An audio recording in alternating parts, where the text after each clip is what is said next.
Welcome to another Cupo Joe. I'm your host, Joe Tumalo, CEO of Major and Plan Giving Development. Once again, so delighted to have a guest with me today. I'm sure you are too. Get tired of hearing me speak all the time. This is a guest that I've known for quite a while, well over a decade, maybe even 15 years. And, you know, people come and go in our lives. And most people go eventually, but this guy just keeps coming back like a old set of luggage. Never get rid of him. And he is Anthony Alonso with Catapult Fundraising. Welcome, Anthony. Thank you, Joe. You know, my wife says the same thing. I just keep coming back like an old piece of luggage. So thank you for the introduction. Hey, doesn't get any better than that. I think it's over 15 years. Yeah, probably. And Anthony taught me a way of fundraising that I actually make a good chunk of my living doing today. And that's fundraising for major and planned gifts over the phone. I do it in a small way for clients, me picking up the phone and one or two of my colleagues on a small scale. But Anthony and his team do it on a large scale. And they're the ones that taught me the best practice. You have a visitor behind you there. What is that? On the tree? Oh, that might be a cat. Oh my God. Anthony's you're in just outside of Las Vegas? Indeed, Henderson, Nevada. That's where our corporate headquarters are.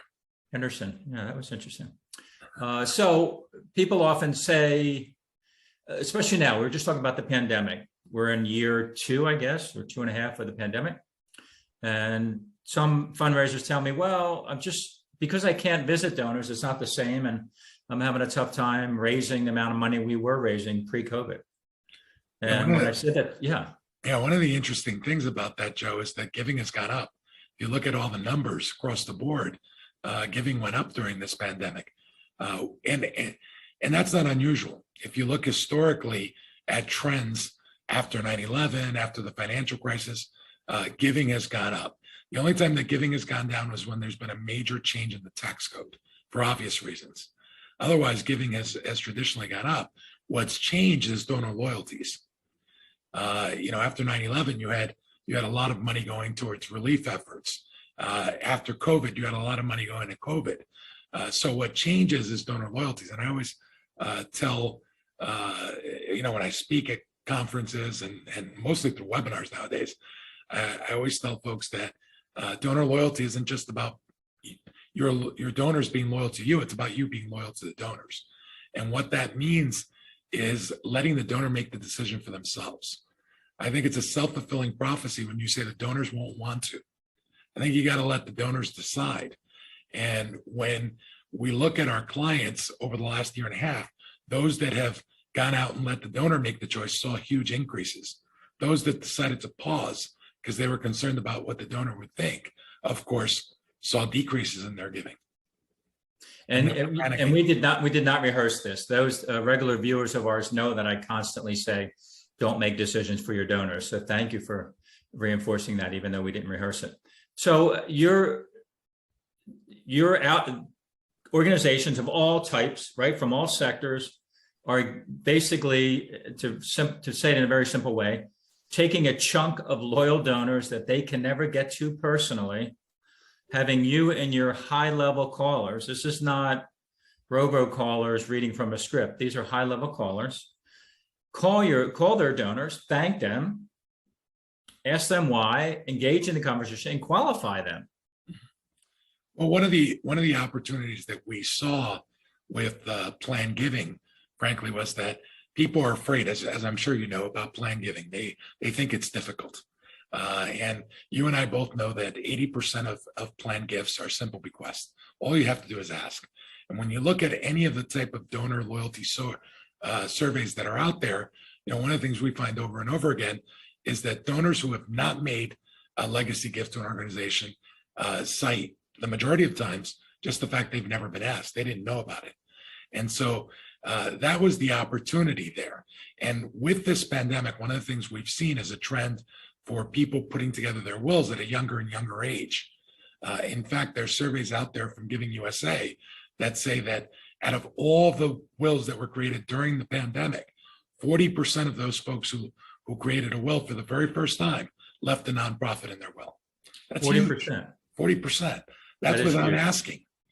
So with, as you know, the wealth transfer that's happening right now, because you and I are old enough to remember when 20 years ago they said, the pending wealth transfer of, depending on what expert you talk to, 50 to 70 trillion.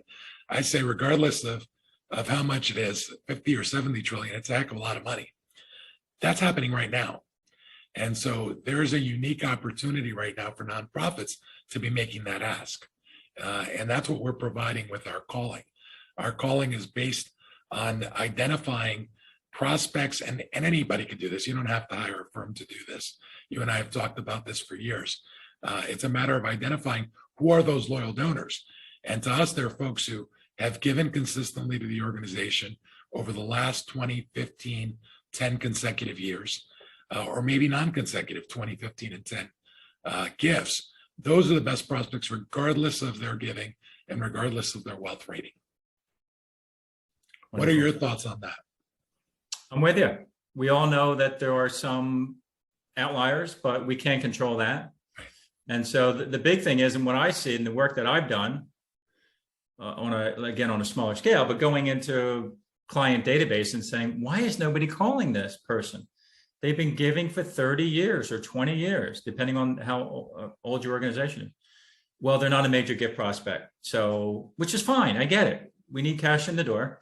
We know that they feed off of each other. But yeah, and it's just, and I would even say you could have trained volunteers do it, board members, just qualify, or is there any interest at all? And one of the things that I just kind of throw out there once in a while, not thinking too much like it's really a big deal, but a lot of fundraisers like it is, after a great conversation with the donor, I'll just say, Anthony, I know this is a question out of left field.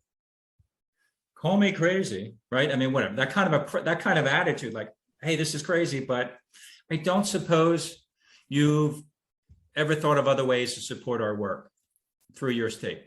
I don't suppose anybody here before I got here talked to you about making a non-cash gift through your assets.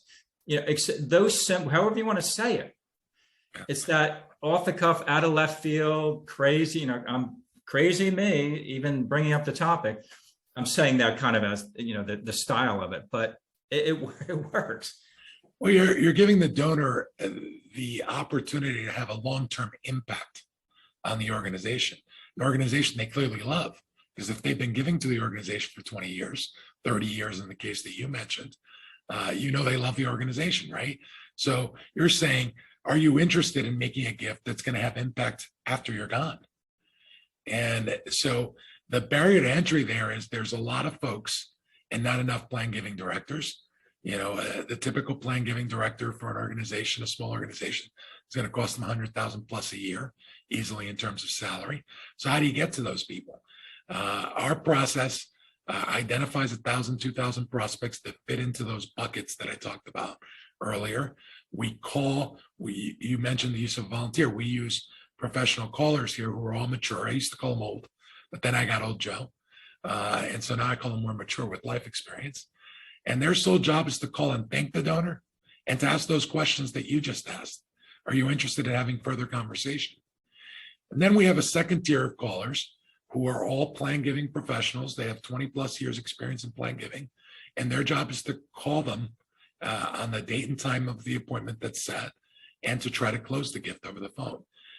We've been incredibly successful from institutions from as small social service agencies to as large as major universities like the University of Maryland, which is one of our clients that we've implemented this process for, and raised per 1,000 prospects anywhere from a low of 800,000 to a high of almost $10 million per 1,000 prospects. So it's just very powerful when you ask. Yeah, and you said I don't want to skim over what you said about a caller with life experience. I think that's huge. Not to say that young people cannot make, by all means, any age, right? I mean, I could have my 18-year-old nephew make these calls, really. I mean, level 1 call anyway. 18, right? He doesn't know, but he has a great personality. He actually listens well for somebody that age and can just sit there and ask questions and be present. Level 2 caller is where ideally you'd want somebody that has experience, life experience. Yeah, and there's plenty of resources. Like you said, if you want to do it yourself, if you want to hire either of us, depending on your budget and scale of database. So looking at the clock here, do we want to do another part 2, or have we said everything we want to say? Listen, I'd love to come back whenever you want to have me. I'm happy to be here with you. All right, well, let's call this part 1. And we're going to do another one. So you'll, if you're interested, you'll watch part 2 in a couple of weeks from viewing this. Anthony Alonso, Catapult Fundraising. I know you're an owner, but your official title is? I'm president and co-founder. President, co-founder. And how can people get in touch with you, Anthony? Sure, they can reach me either by phone at 702-508-0101, or they can email me at anthony@catapultfr.com. Awesome. Thanks as always to our sponsor. Thank you, who help organizations maybe like you simply develop very personalized videos that you can send to your donors and lapse donors.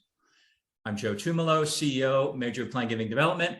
If you ever find yourself or your board member saying, man, we have so much potential with plan giving, but we just really don't know how to get it started, please give us a call, joe@mpgdevelopment.com. That was email.